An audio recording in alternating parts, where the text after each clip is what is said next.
То человек никогда не теряет свою ценность, и душа его бессмертна.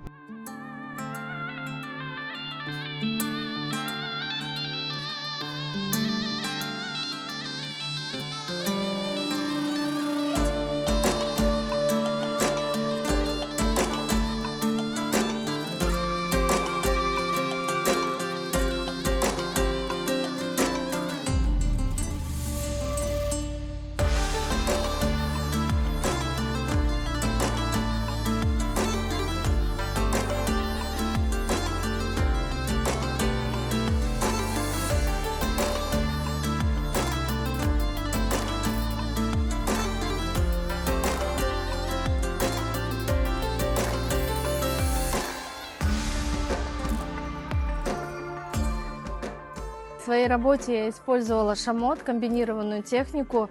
На ней изображен пифос, которому много тысяч лет. И я провожу аналогию с старцем, который тоже пожил и повидал многое. Самое главное, что нас волнует, это проблемы сохранения нашей культуры.